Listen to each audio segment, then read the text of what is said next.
Happy holidays from everyone here at Road Trippin. We hope you enjoy this special edition you are about to watch. And as always, don't forget to hit that like and subscribe button. Tell a friend to tell a friend to tell a friend. And tell them again that we'll be back with all of you in the new year.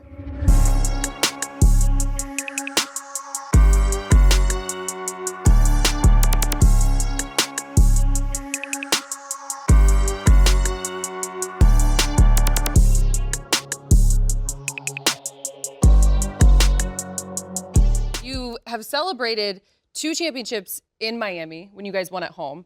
You celebrated your 3rd championship on the road, and everyone heard about the detour to Vegas, heaven forbid. And then you look at me like that. I looked up and you like this. We'll leave it right there. And your 4th championship was in a bubble. What was the celebration like? I feel bad for my teammates, my first time championship teammates. I feel bad for AD, Caruso, Markeith, Dwight, and most importantly, Jared Dudley. Jared Dudley, my guy Duds. My guy Duds. Talon and Rooks, Kostas and Devontae. Hopefully I'm not missing anyone. I feel Kuz. Yeah. Your whole team other than you and Rondo. No, me, Rondo, JaVale, Quinn Cook, Danny. What are you talking? We got champions, man. I forgot about that. I feel bad for them. Because they don't know. It was bad. I was there. They don't understand the power of a championship celebration. From the partying, to the parade, and then back to the partying. Yeah.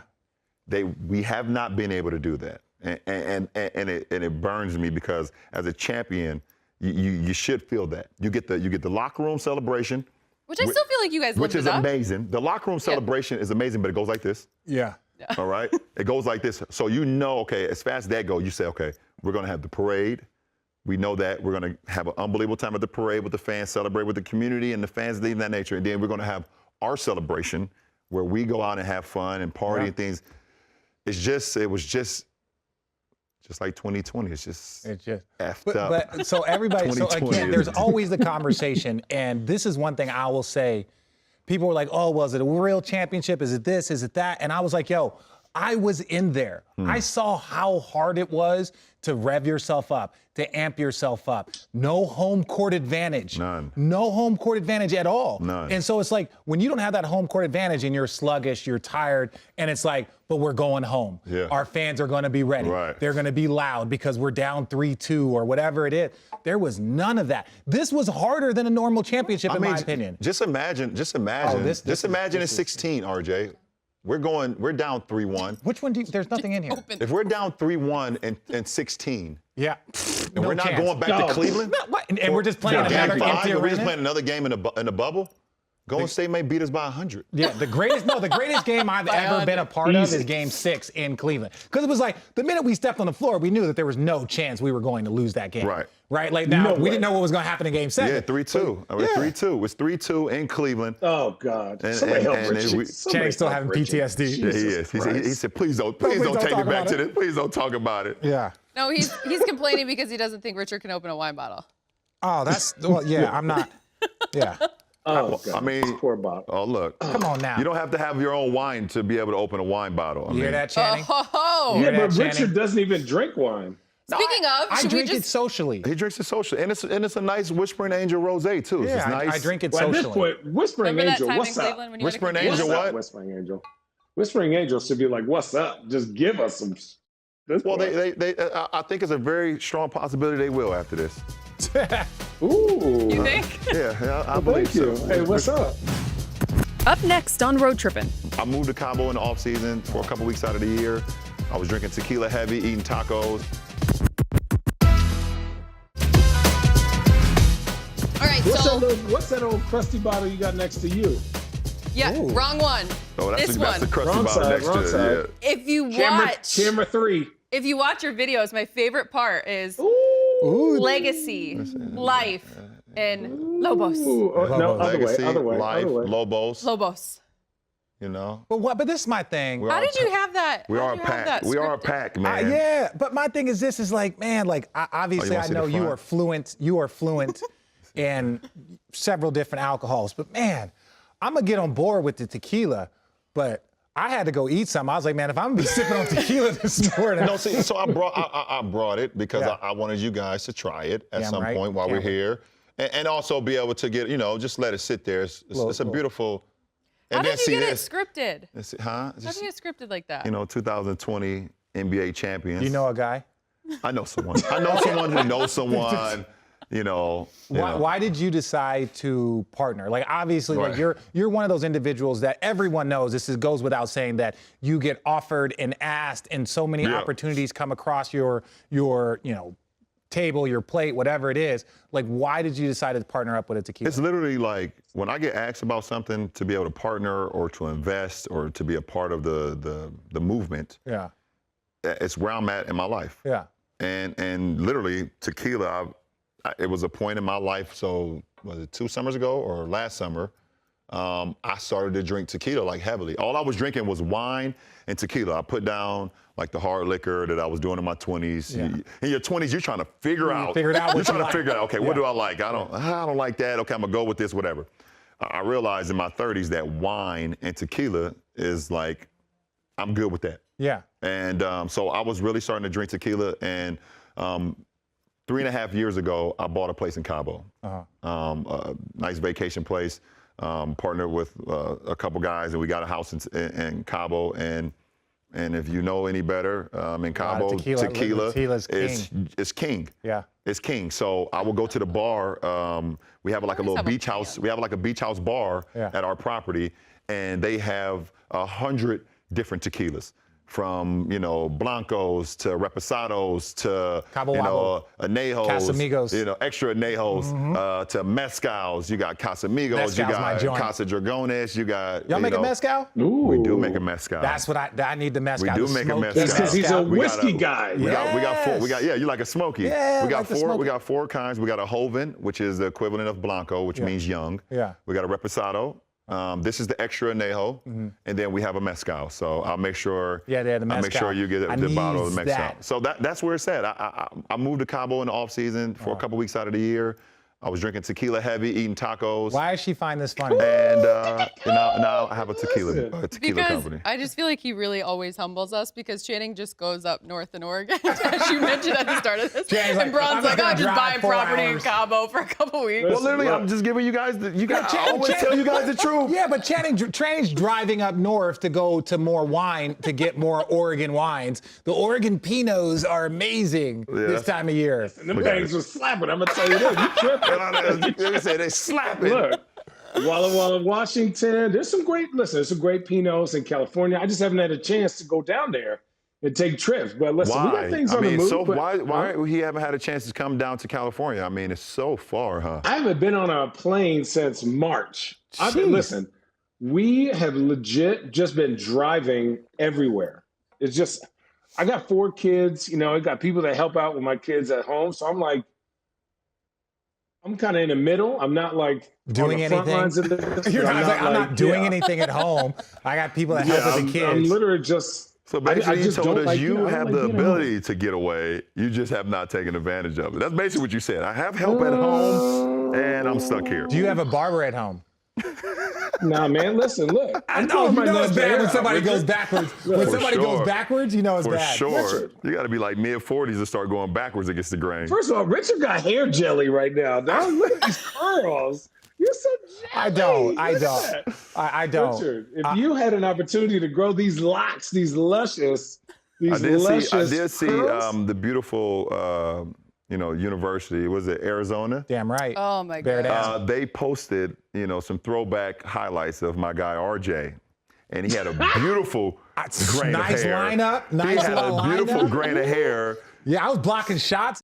That was 1997. Hitting the side of his head on the phone. Oh, yeah. Windmilling. Yeah, I was like, ooh. I show it to my kids now. They be like, they know. I was like, because it was on Twitter. And so I'm like, Daddy, can we watch the video of you dunking? Because there's like, Daddy, is this in the olden days? I'm like, yes, son, this is standard definition. So I'll sit there and like, Daddy, can I watch this? And I was like, all right, son, we can watch the 2-minute video of me dancing. I was like, yeah, don't forget. They didn't post one of Channing though. No, they don't have highlights of like hard board slaps and layups. You had booms? First of all, I had booms in college. Please explain. But dunks. I was getting dunks. I was a true center in college. And then they had me my rookie year, had to guard Shaq in Miami. I said, this ain't it. I said, this ain't me. I said, this ain't me. So you stopped being true? Yeah, no more true to it. I'm going to be a false center now. I'm going to be a real false center. Shaq turned you into a false center. There was no guard centers at all. Because back in the day, like my rookie year, there was like Shaq, Yao. There was Dikembe, like strong dudes like Tim Boozer, Duncan. Dikembe, Right. Tim Duncan. Strong ass dudes like Jahidi White and Is that real? Jahidi White was like a I thought he just made was that an up. animal. You had was them an goons animal. in He was big, Seattle. dude. Yeah, remember the two goons in Seattle? Yeah, for sure. Right, all them dudes. I said, you know Danny what? This ain't me. Yes. knocking people out. Oh man, yeah, for sure. He fouled me so hard one time that I said, you know what? I don't know if I love basketball this much. I'm not ready to die. You made a hell of a to die for living this. on the 3-point line as a 7-footer. Look, thank you. Listen, look. He should Allie, thank those that. guys because he's ranked like right there. Don't you got like where are you ranked like as the most threes for a 7-footer, Channing? Like 1 or 2, maybe. I love it. Yeah, then He knows the history. he's like 1 or 2. Depending on Usually when someone says, then you get to like maybe like 5, maybe. He said, 1 or 2. But, those guys Give are or take. coming. Like Porzingis is going to, since this is a podcast, one of our other the original Kyrie, our guy on the podcast, guy that hit the biggest shot of my career, no offense. Nah, for sure. No.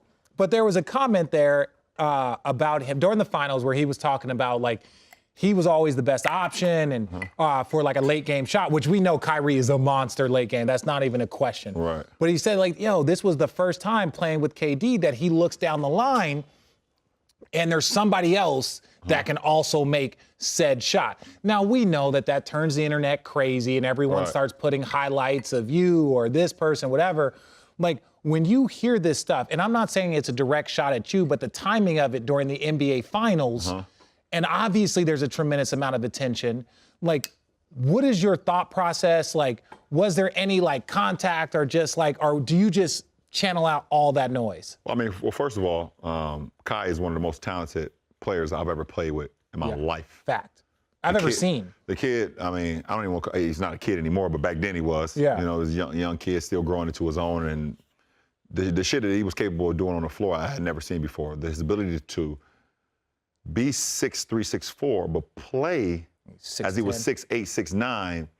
I literally seen him, like post up Klay Thompson, who's one of the best two-way players the league has ever seen. Shout out, and Klay. shoot over top of him. Yeah. And his ability to finish around the rim, his ability to make late game shots. I had so much confidence in him. I actually told Kyrie, I told him at one point while we played together that if you were not a league MVP someday, then you were selling yourself short. Because that's how much I believed in him. Yeah. And it's part of the reason why I came back home. Yeah. Besides the unfinished business, but I came back home because I'd seen the talent in him. Didn't one of your children say, you're going home to play with Kyrie? Yes. Didn't they say? Yes, Yeah. Bryce said that. So excited. Bryce was so excited because He was like, "Damn, Bryce." He used to play 2K, and Bryce was like, "You going home to play with Kyrie?" He was super juiced. I'm like, "I'm going home to what about Pops?" It was like, what about where we were all born? Yeah, right. So I knew the caliber of player I was getting, and if you see, there's a clip out during the finals before one of the most clutch shots in NBA history, where I'm telling T-Lue to go to Kyrie. I tweeted that. Yeah, go to Kyrie because I knew the matchup that he was going to get. So, throughout that whole series, we were trying to get the matchup where we could get Steph put on him because they had put Klay on him. Yeah. You put 6'8" on Kyrie, his vision gets taken away a little bit, but the kid's so damn special, it still doesn't matter. Yeah. But we had seen the way Golden State was playing us throughout that Game 7, and nobody could score. If you look at the time from like 5-minute mark all the way till to Kyrie hits that shot. There was nothing. There was nothing. We got a bad offense. You got, Klay missed a shot. You got, Steph missed a shot. I missed a runner. Kyrie missed a floater. Dre missed a shot. Draymond, who hit 5 threes in the first half. Draymond had 5 threes. T-Lue was like, Bron, you want to defense? Me and T-Lue get into it at halftime. The halftime was the best. Yeah, me and T-Lue get into a halftime, almost come to blows. So, Kyrie was just like the one of the greatest, like I said, one of the greatest talents I've ever seen. To go back to your question, when the comment came out, one thing about me, I do not make reactions right off the bat because, I've been a part of, I created it uninterrupted because there's times where you can say something and they can take about a small bit of it, and then this is what they blast out to everybody. And that's why I started uninterrupted, because I got tired of being interrupted about the things I was saying into the media, and they would only take, out of the 20 minutes I was talking, they would take 2 minutes, one clip, put it on there, LeBron says this. Yeah. And I got tired of that. So when I heard the comment that Kyrie made, I wanted to, not only find the whole transcript, but also call my people, send me the whole transcript. And I heard he did it on Katie's podcast. And I was a little like damn. Yeah. Once I got the whole transcript, I was like, damn. I wasn't like, oh, you tripping, I'm hit game-winning shots my whole life. I was not like that. I was like, damn, because you were there for a couple seasons. I mean, I played with Kyrie for 3 seasons. The whole time while I was there, I only wanted to see him be an MVP of our league. I only cared about his success. And it just didn't align. It just didn't align. And we was able to win a championship. Yeah. That's the craziest thing. We were still able to win a championship, and we could never align, but I only cared about his well-being, both on and off the floor. And it kind of like, it kind of hurt me a little bit. Yeah. Did it, everything in life is always about timing. Like and my thing is like, we all know. That's what it was. Because it was the finals. It was we're in the middle of the finals. Obviously, look, Kevin Durant, before his injury, it was like U2. It was U2, and like you said, KD is one of those people that makes sure you wake up in the morning, even when you're tired, to go work out. KD's a dog. He's so good. And if he were to say there, like, when I'm tired, I wake up knowing that LeBron James is filming movies and I got to go work. I'm not speaking for him, but you guys motivate each other indirectly. Magic did it the same thing with Larry. For sure. You know what I'm saying? Michael had the Pistons. Like, everybody had their same stuff. But, like, did the damn, was it the statement, or was it the double damn, the timing? Like, yo, we're a couple of games away from trying to win another championship, and now there's this random story, narrative stuff going on. I want to say it was a double damn. It was definitely a damn for sure, all caps.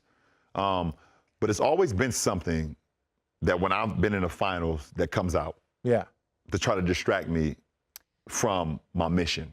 So I was already ready for it, and it goes back to what I did with my kids. Being prepared. Yeah. I've always been prepared to know that there's going to be something said or done to try to knock me off of my mission. So that's why the double damn didn't happen.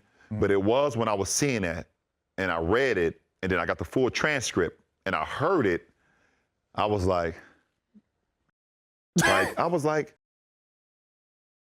like, man, what? What's hard we about this shit in 2 weeks? We could have said it 3 weeks ago. Like, goddamn. Like, I was like, I came back, I never, anytime the media asked questions about, Kyrie, and we had multiple times where the media wanted Kyrie, I was the buffer. I was like, no, listen, you guys are tripping. Like, this kid is young. Amazing. He's great.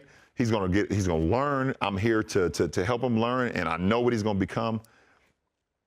And you sometimes you put yourself out there and then you get hit in the mouth when you're not ready for it. But the thing that's hard about all of this is that for as much as you knew during those years how special Kyrie was, is just as much as he gave off in knowing that he needed you to get to where he wanted to be in the I only care, like, I only wanted Kai to grow not only as a basketball player, but also as a young man. Yeah. Throughout our time together, because when I got there, like you just said, all the attributes you just gave Kyrie, I saw that as well. Yeah. The kid gets a signature shoe from Nike, which we know it is a small. I mean, all the players that's played in our league, there's all the players that's been with Nike, and the shoe blows. And there's not many signature guys, and I was like, that is a signature guy. Yeah. because not only is his ability what he does on the floor, but not only with his size and his handle, Sick. kids love that. Yeah. He's going to have a following. That is a signature guy. So I was like, I told my guys at Nike, yes, if this is what you guys are thinking, stop thinking he's a signature guy. There's nothing to talk about. Up next on Road Trippin'. I'm gonna tell you a story that no one knows. That's what we need. My That's closest why friends. Besides my closest friends, I'm gonna break it down first, and I'm gonna tell you. Before he gets out of here, there's 2 players I want to ask him about. 2 players. One, your teammate, Anthony Davis, and like the growth that we've all watched him. You had him on the USA team when he was straight out of Kentucky, and then obviously what he's accomplished. And then I want to talk about Luka for a second. Okay. Because I've watched you for however many years. Luka's numbers are annoying. Right. Like his numbers are absurd. Like we talked about, like you were the first person to go like, what did you have, like 30, 15, and 15 or something absurd. And then Luka 2 nights later had 25, 13, and 13. Right. And we're like, these numbers are ungodly. Like, My how brother does he sends do me it? a text during the playoffs, and he was like, he put it on Instagram. I think I sent it to you. And it was like, my favorite player, ... when LeBron James is done. Yeah. Yo, it's like my next favorite player. Like, take me through what you saw, because there was a couple of moments with AD. Like, AD has been banged up. He's playing the 5, and there was a couple of moments where, like, I watched during the finals, and I was like, I want to see how AD's going to react. Whether he's falling on the ground, got hit hard, he was kind of having some moments, and you're like, because in New Orleans, there were times where you're like, he would go to the back, he would come back, maybe you play, wouldn't be play. This is the NBA Finals, like, this is the conference final. But AD showed up like a monster. So to answer your first question, AD is, we talked about Kyrie as far as how is gifted. Yeah. AD is even probably more gifted than Kyrie in the sense of, you add 7, 8 more inches of height. Yeah. And his ability to dribble, shoot. All 3 facets. So I'm talking about 3-pointers, mid-range, low post. His defensive paralysis is uncanny. Yeah. We saw that in Kentucky before his offensive package was able. It was not even. Yeah. It was a monster. Right. And then what I learned this year, like you just said, I watched him a lot in New Orleans, where he would get these little nagging injuries and he would be out games. Well, mind you, because New Orleans wasn't fighting for anything, so he was like, whatever. So it makes sense. And I don't know if that was, from the outside looking in or whatever. And you saw, like, he would get the shoulder, or he would get the ankle, or he would get the bump, whatever, and he would sit out.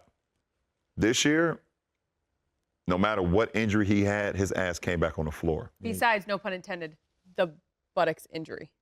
Exactly. He was out for like 6 games. Exactly. Because like that was severe. Yeah, but it's the bangs. It's the bangs. Severe. Yeah. So like he was dealing with a severe foot problem in the bubble, and he played through it every single moment, and he did not like the fact, and I saw it, he didn't have to tell me, he did not like the fact that they was out there, or my dog, who he called me, is out there playing, and I'm not out there.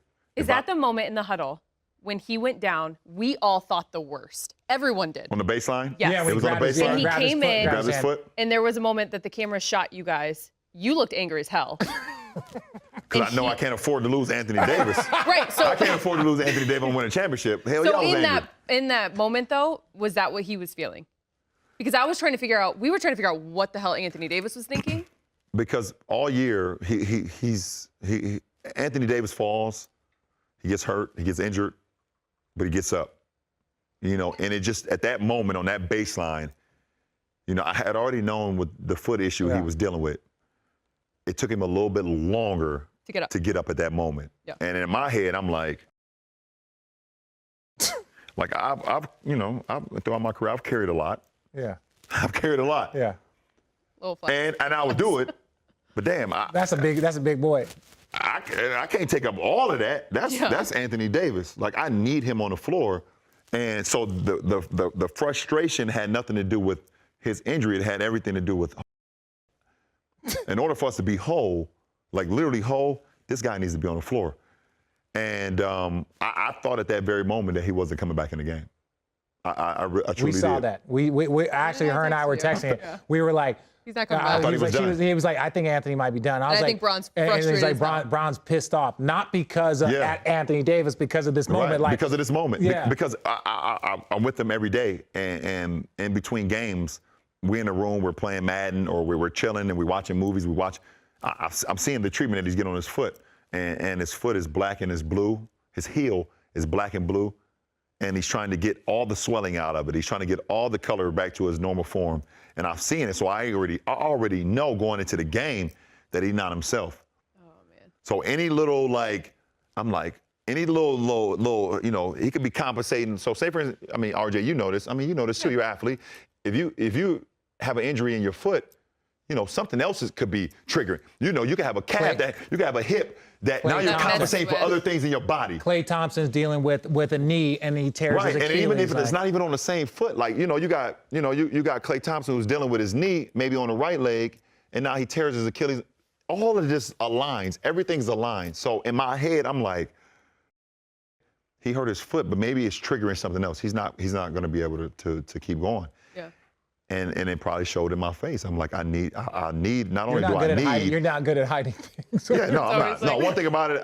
First of all, if I go my whole career, which is going to end like this, they're going to say that my facial expressions and my body language could have been better. Was terrible throughout my career.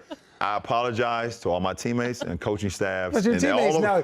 But they know who I am, and they know at the end of the day, you can give me the same treatment. Yeah. You don't take it personal. You don't take it personal. Like James Jones always told me, and I always say this every time, don't take it personal. Take it with you. Take it with you. No, 100%. Okay, with that. He just answered Luka.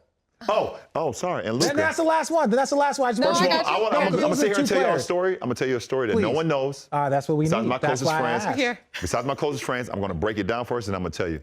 Luka is one of my favorite players in the NBA today. From the simple fact of the way I play the game is exactly how I love the way he plays the game. Team first, gets his guys involved.